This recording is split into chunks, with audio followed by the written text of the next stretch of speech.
morning, everybody. This is the first cook at my new host location. So I'm going to back up a little bit here, give you kind of a view of what's going on. So on the right there, we got a little pile of red oak that I got at work, and smoker in its new situation, and my new stainless steel work table. So we got the fire going by taking a few smaller splits and hitting them with my brandy new torch here, and adding a few more splits, and then I have a few more warming up on top of the oven. So I'm going to continue to split wood, get this fire rolling. We already have clean smoke, so that's pretty good. And I'm trying to build my coal bed up so that when I'm putting on a little bit bigger logs, they'll light fast and they'll stay clean. So that's step number one. As you can see, we got the fire started and we got nice clean smoke. However, our temperature is a little high today for what I want to do, so I gotta let the fire settle down. And I got a nice coal bed, but I don't want to add wood to it right now because the temp is so high. So I got to let those coals burn down just a little bit more. And then we'll, in the meantime, I'm going to get the meat out and I'm going to season it. Hey folks, good morning. We've got a couple of things going on the smoker today. Sausage for lunch. Got the cheddar cheese sausage from the Amish market. I have a beautiful chuck roast from the Amish market, and I have a 10-pound pork butt. Now I'm going to focus on the chuck roast because I had a conversation with my cousin Tracy last night and her friend Larry. Now Larry's got a smoker and he wanted to do a brisket, but I was talking with her and he hasn't done one yet and he hasn't done much cooking yet, so I urged them to start with a smaller cut of meat just to kind of get used to the process before they dive into a bigger cut of meat. So this is going to be a chuck.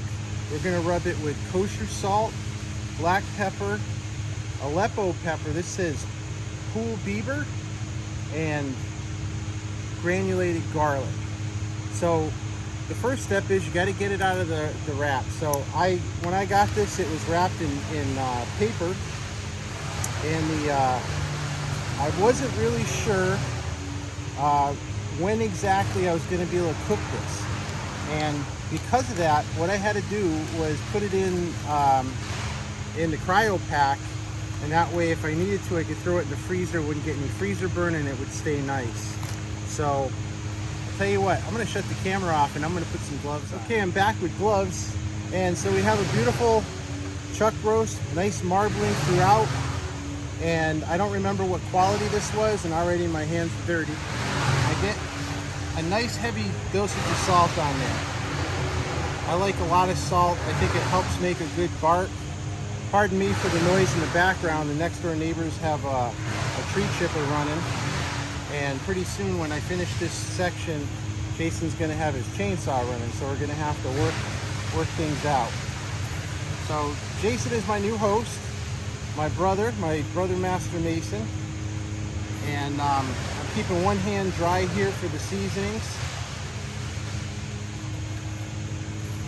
And want to get all the sides,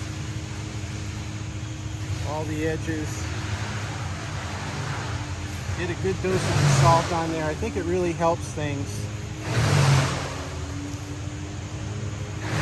Alright, so that's good for the salt. So next we go in with the garlic powder. And again, I'm going to try to keep the seasoning in my dry hand and keep the wet hand for handling the meat. I'm getting down to the end of my garlic powder. I got to replenish the stockpile. So we got the edges, we got one side, we'll do the other side.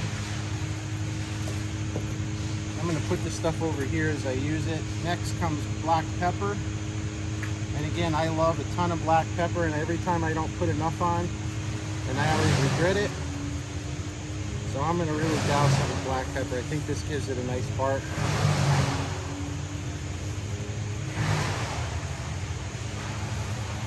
I forgot to get a new spray bottle too, so I'm not going to be able to spray these down throughout the cook, so I may wrap it a little earlier. So that's a good coating of black pepper. And I'm gonna shake on some of this Aleppo pepper or pool beaver. See, I was looking for Aleppo pepper and none of the stores around me had it. And then I remembered that there is a halal grill and market in the town where I work, in the town where I am right now. And I've been there before. Their food is very good off the grill. They make, you know, burgers and falafel and all kinds of other things. And I thought maybe they'll have it. So I go there, I talk to the lady. She says, no, it's not Aleppo pepper. But I thought it looked a lot like Aleppo pepper, which is less spicy than the crushed red Italian pepper. And the pieces are just a little bit smaller. And it has kind of a fruity, smoky taste to it. So I like the taste of it better than crushed red pepper. And that's why I'm using it.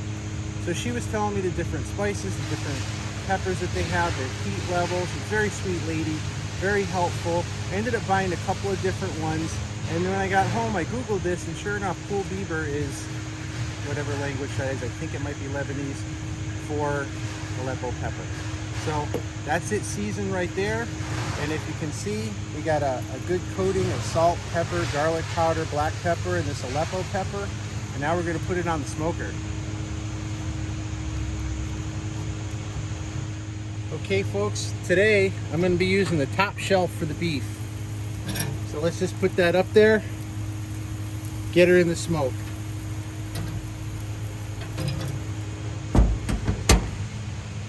And as you can see, nice clean smoke. And I got my temperature running around 270. It's dropping a little because I had the door open, but I'm gonna let that temperature build back up again. I'm gonna try to maintain about a 270, 275 during the cook today, so we get through that 10-pound pork butt in a fairly timely fashion.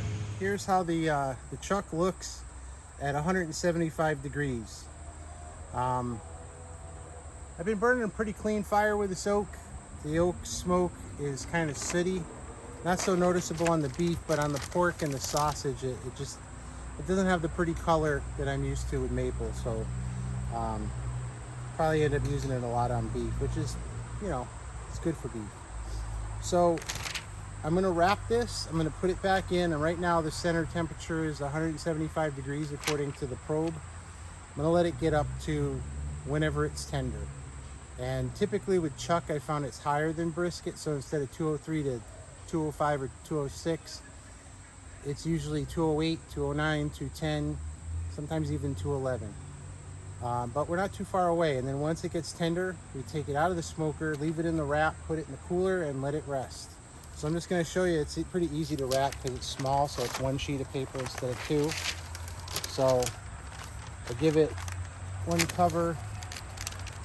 Gotta free it from its little wind protection home. And then I'm gonna fold the ends over, and I make, this table's a little short for this, but we'll see how it works with briskets. I may have to figure out something different. So we get it like this. Wrap it nice and tight. Give it the flipperoo. Look at the beautiful, sexy grease coming through the paper already. Do another turn. And another. And I'm just going to cut this off rather than fold it under because I don't want to end up with too much paper. So I'm tightening the paper down around it to make sure that it's close to the meat. And I'm just going to trim this off. And we're gonna go right back in the smoker. So this is for you, Larry, and for my cousin Tracy. This is how I'm gonna take it, and I'm gonna put the probe in it, right into the center of the meat where it was before. Watch it. When it gets over 200, I'll start probing it, see how tender it is. And again, take it off as it is. Maybe give it another couple wraps in paper so the grease doesn't get in my cooler. And then just let it rest. And we're gonna have this for dinner. Lunch is going to be sausage. Let me see that. Hold on a second. So there's 4 still on the smoker, and these 2 came up to temperature first. In fact, the other 4 are probably ready. And as you can see, they're this is kind of sooty looking to me. And in the past, see my finger? In the past, they've kind of come out like a reddish hue from the maple, and hopefully they'll still taste good.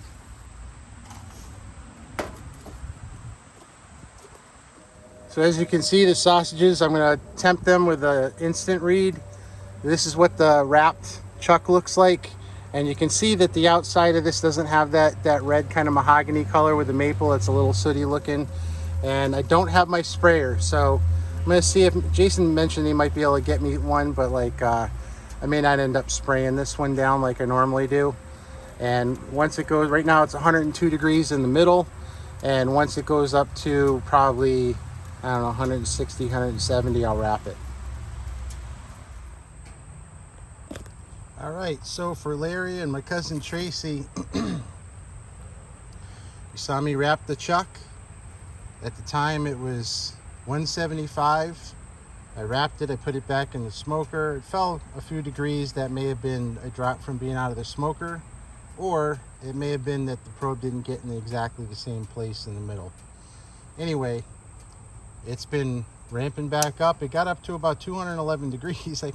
I looking at it and I see it hit 200, and I'm doodling around on my phone, and I look up again a little while later, and it was 211. So I probed it, and it's butter soft. So all we're gonna do is just plunk it in the cooler, put the lid on, and let it sit until dinner time. I'm not sure what time it is right now, but I think it's maybe like 1:30 in the afternoon. So it'll have a really long rest, but it should stay warm enough to eat in here. And then when the pork comes out, it's going to sit on top of it, so it'll also have that to keep it warm. This is a 10-pound pork butt at 170 degrees. Our bark is nice, and it's pretty well set. I had set it down on the grill, fat side down, and the fat cap was rendering beautifully, but part of it peeled off, and so now I have bare fat on the, you can't see it because it's down towards the paper. But I'm going to wrap this up, stick it back in the smoker, probe it, and get it up to tenderness, whatever that temperature might be, 200 and something.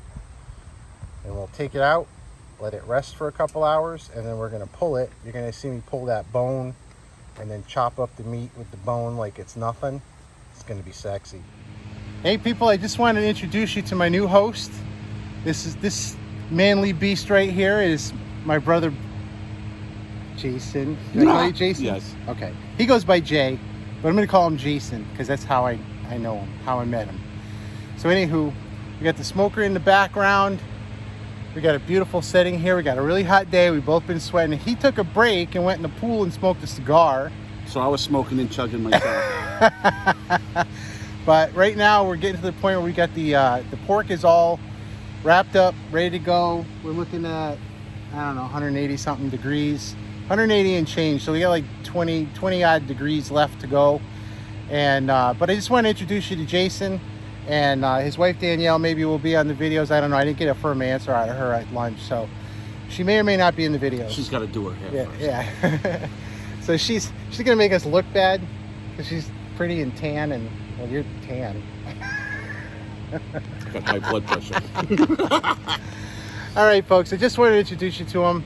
We're getting close to the end. The next thing you'll be seeing is the meat. I know the last few videos I haven't had really good closing shots of the meat. Today we're gonna have closing shots of the meat, guaranteed. Okay, folks. So I just took the pork out and I put it to rest in a cooler. This one. And the beef has been in there for, I don't know, an hour or two. I temped it. It's down to like 121, but it should warm back up a little bit because I just put a 203 degree piece of pork on top of it that weighs 10 pounds. So the pork now has to rest for a couple hours. We're going to shoot for 2. Hopefully that'll be enough to get nice and tender. But the paper had an inch deep of bubbling liquid fat in it when I put it in the cooler. And so it's got to sit now, but the cooking's done. So I just open everything up and let the fire burn out. And then when it gets cool enough, I can dump my water pan and get rid of the fat and then close it up. Oh, it's hot. Very hot.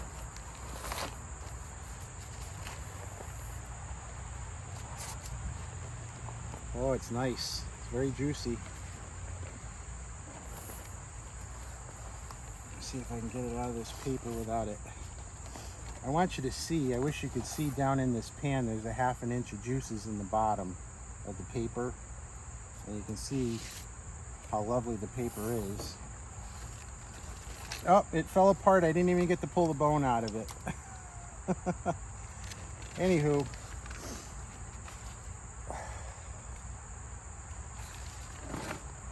And it's on my leg. We can still do, this was the fat side. We can still chop it up with the bone. You're supposed to, you know, do this.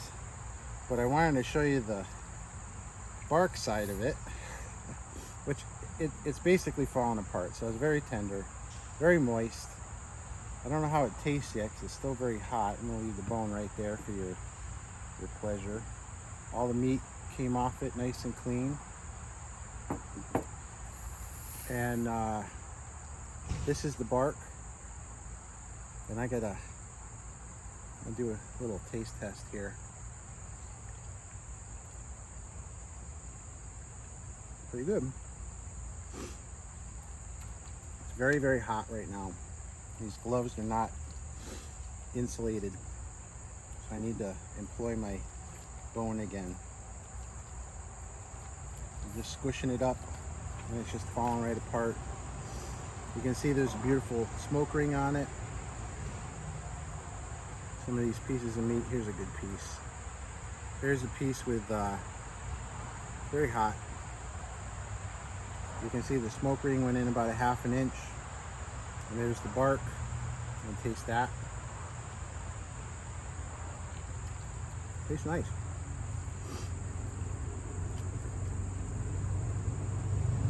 And this is a piece of that cartilage.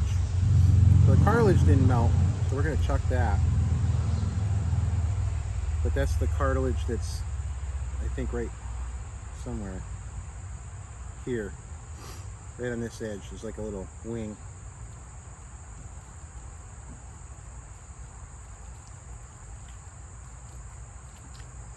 I'm just gonna serve it as it is. I think it's seasoned okay. I put a ton of salt and a ton of pepper on it. And if I mix it around enough so that the outsides and the insides are kind of sharing space, there should be no bland. I think maybe deep inside it might be a little bland, but probably not. And I think overall it should taste pretty good. So people can salt it and pepper it and use barbecue sauce on it as they see fit. So here it is. This is my pulled pork. It actually is really good. Very good. So next, at the bottom of the cooler, is the pièce de résistance, which is the chuck roast.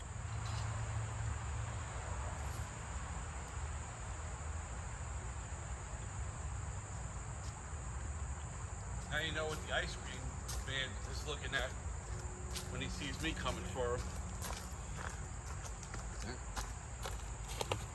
Tell me if it's dry. Look at It ain't dry, No, but the bees are coming. First, this is my chuck. This beautiful cutting board was made for me by Dio, my brother Dio, another brother, at 413 DK Woodworks. You can find them on Facebook. And this is made out of maple and walnut, and it was custom made for me in this thickness and the size and this configuration exactly. He worked with me directly. Fantastic to work with. He and his wife Kim, beautiful people, fantastic people. And this is the debut that it's making. So I noticed that a lot of the higher end YouTube channels, they don't use those white plastic cutting. I got bees, I got dump bees here, so I don't know why they're bugging me all of a sudden. They don't like meat. Anyway, I had that white plastic cutting board, but the meat against the white made the meat look, I don't know, too dark or something, and you couldn't really see it. And I noticed that everybody has these beautiful dark wood cutting boards, so I got myself one. And I love it. I think it's fantastic, and I'm gonna probably get more. So let's unwrap this sexy beast here, and we're gonna carve it I love that paper, man. I love that greasy butcher paper. So better than brisket, in my opinion. It's a little small. It shrunk up a little bit. Let's see if I can get any juices out of this. I don't think they're making it to the edge. It's not making a pretty picture, so I'm gonna chuck it. Do a little cleanup here. And I'm gonna get my carving knife and we'll be right back. Let's cut into this bad boy and see what we got. Beautiful.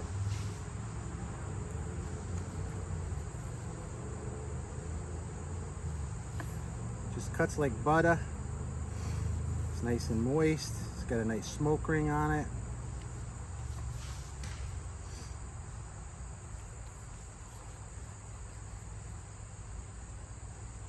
I think this is probably one of my favorite cuts to cook on a barbecue. I'd much rather do this than, this was done first. This only took, I want to say this little guy took maybe 4 hours to cook. And it's been resting for quite a while, so it should be nice and tender and moist.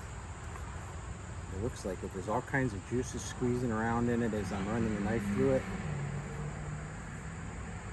But let's tilt some of that back there and let you have a look and see what we're working with. Nice smoke ring, nice and tender. And I'm surrounded by bees and it's freaking me out. Not bad.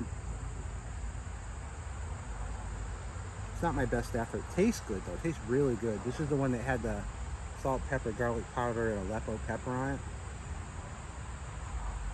And it's a little dry, but it's not terrible.